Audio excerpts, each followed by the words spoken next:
India ki Chief Minister Chada Romdi criminal case Maiyoknari. India ki state amadi Union Territory singe Chief Minister Chada Romdi criminal case sing Maiyoknari ba miyoi sing oidi haina Association for Democratic Reformers ki report amana fongdorakre. Report asna hai Telangana ki Chief Minister Revan Reddy criminal case marifugamapan mayokna duna Chief Minister singi marakta case khwaidagi yamna Maiyoknari ba miyoi oidi. Mahaki hek matungda Tamil Nadu ki Chief Minister M.K. Stalin criminal case nifuga taret Maiyoknari haidi. Andhra Pradesh ki CM Chandrababu Naidu case taraga mapan, Karnataka ki CM Siddaramaiah case taraga humdoi amadi, Jharkhand ki CM Hemant Soren na case mga Maiyoknari.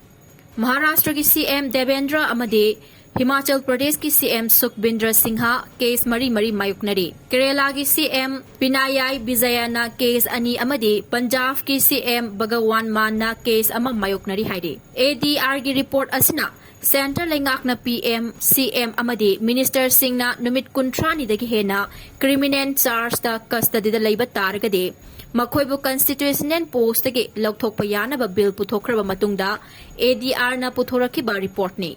ADR na report asita makha taraduna Chief Minister taradi hojik kidnapping, bribery, criminal intimidation yauna mi hat naba hotnarambagi criminal case thengnariba miyoi sing oiri hairi.